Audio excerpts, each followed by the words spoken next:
Hi, I'm Meshea. Hi, I'm Peggy. And we are Hitting the Road in Mississippi.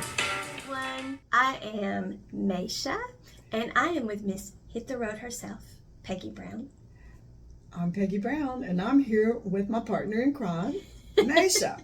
I love how you say that. I like it. Yeah. You're Hit the Road, and I'm partner in crime. You're partner in crime. I don't know, folks. We may need to discuss this. This is episode 5 of our new podcast series that we're doing, and we're doing these first few podcasts just kind of letting y'all know what it's all about and who we are and why we're doing it. And then we are literally going to be hitting the road and talking to all the people we're talking about in these next that we've been talking about. And where we're at right now is we're at the 3 shades of blues, which is how Peggy discusses the sort of 3 generations of blues that she's worked with. I'm telling you all, it is such an honor to get to hang with this woman. It is such an honor. You don't ever know what's going to happen. You don't know if it's going to be blues royalty, that you're with, like Miss Misty Blue herself, Dorothy Moore, or you don't know if it's going to be someone who is so cutting edge that they may have some rap that they're trying to mix into it. Right. You don't know how young the artist is going to be, how senior they're going to be, and just how grand and noble. You just don't know what you're getting into whenever you are with Peggy Brown. She has hit the road with so many people and helped so many people hit the road. So that's what these next 2 episodes are. There's 2 parts, and it's the 3 shades of blues. And we're going to be bringing these artists to you to have discussions, or we're hoping to, and introduce their music to you if you're not familiar. But right now we're just going to kind of share some stories that Miss Peggy has about them. So, Peggy, tell us about the 3 shades of blues. Well, thanks, Meshea. And I mean, some people might think it could be 3 generations of blues, but 3 shades of blues, I think, more describes it because the music is a little bit different in each shade. Yes. But I got my start after I started my company. It was not too long after that King Edward came to me, King Edward Antoine, and notable blues musician in this part of Mississippi. And he had moved here from Chicago. And he's mentioned on 3 blues trail markers on the State of Mississippi Blues Trail. 3 markers. 3. Wow. Mm-hmm. So he's well known. Well, he came to me at some point and said, and he always calls me Miss Peggy. Miss Peggy, I need for you to get me some gigs. And I said, okay, well, we can talk about that. Well, no, I need you to start working with me. I need you to get me some gigs. And so I said, well, okay, I think I might could do that. And after watching him play, I was enamored with how he played the guitar. And then that pretty much overtook him being grouchy. Miss Peggy. And, a lot of people say he's grouchy, and he probably will admit to that too. I did have to teach him the magic word after I started working with him for a while, and he would just, shout out orders to me. Miss Peggy, do this. Give me some water. And I said, hands on my hips. What is the magic word?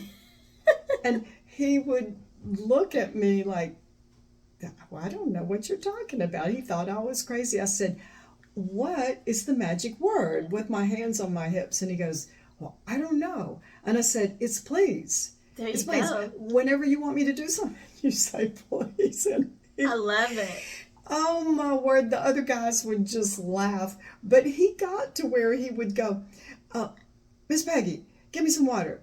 Please, thank you, I love you. Please get me some water. And so it became quite the joke. But I worked with him for a while trying to get him some gigs, and then he wanted me to be his manager.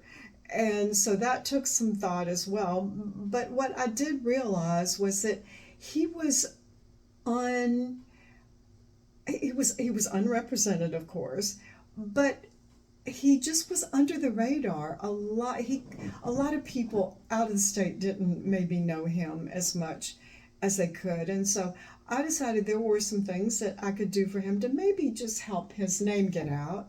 and got him a website, and established him a Facebook page and started promoting him a lot. And I think it really did help, and that made me so happy, because then he started getting a few more gigs coming in, and I got him on the Arts Commission artist roster, and that helped him get his name out and get some gigs as well. And then he got recognized by the Grammy celebration in Mississippi, and got recognized. So all that being said, it helped. It helped him, and that's what I wanted to do. Well, and the CD.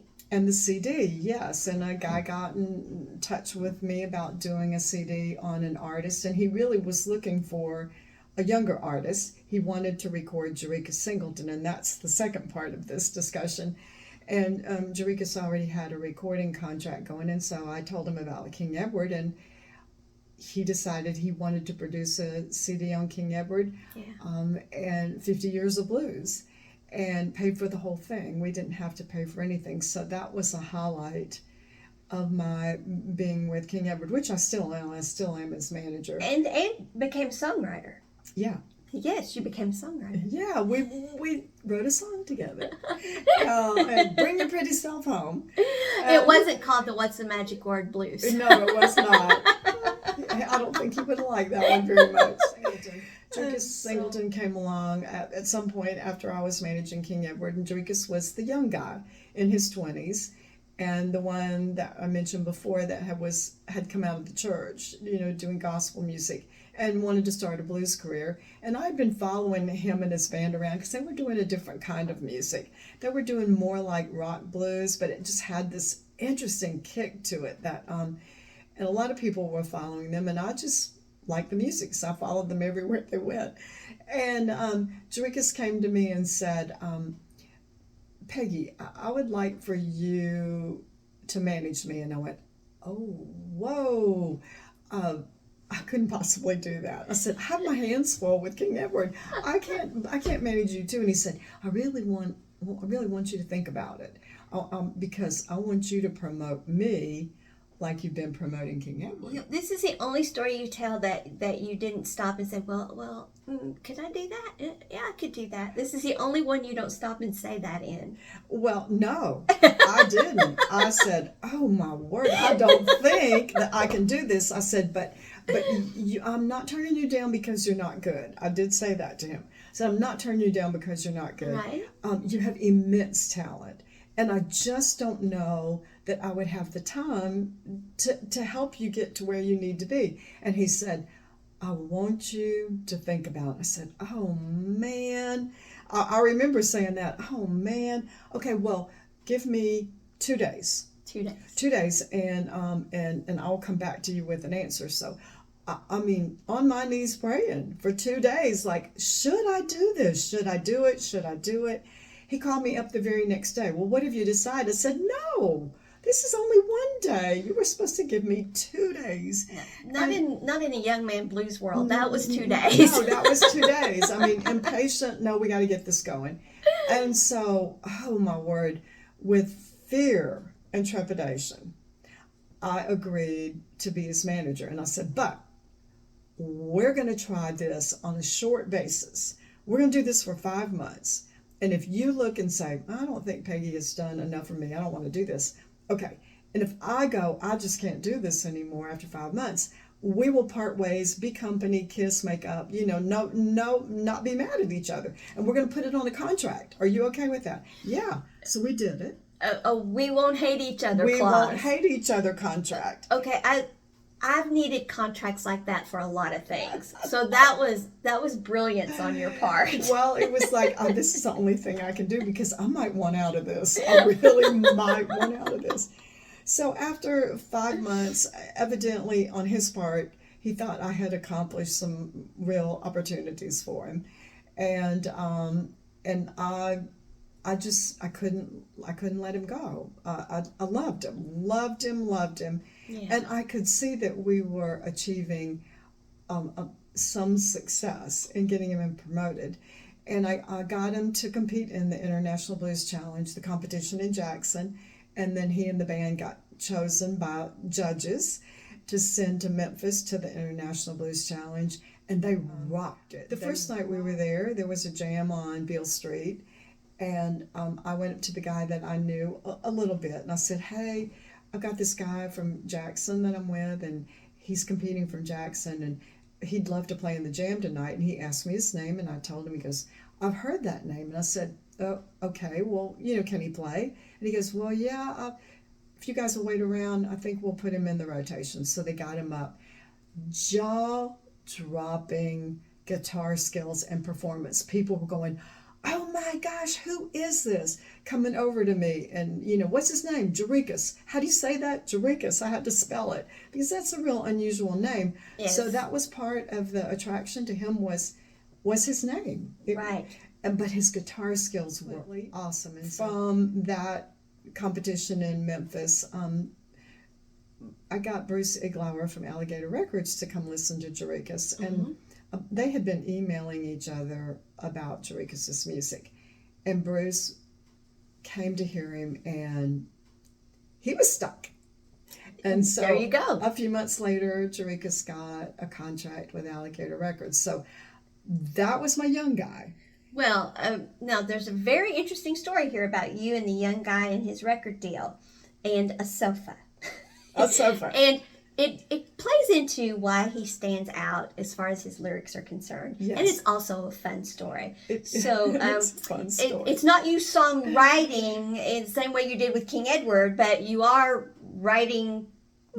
I was just dictating. Okay, so I was taking the lyrics down.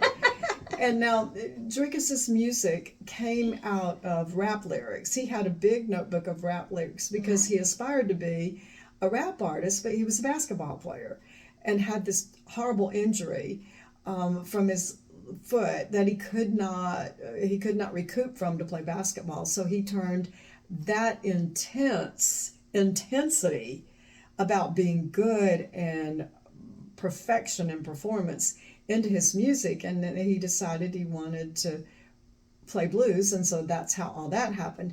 So he had these lyrics that were basically rap lyrics, and Bruce, of course, wanted to have the lyrics, and so Jarekus called me up and said, Peg, that's what he called me, Peg, Bruce wants to have my lyrics to the songs. I said, okay, great.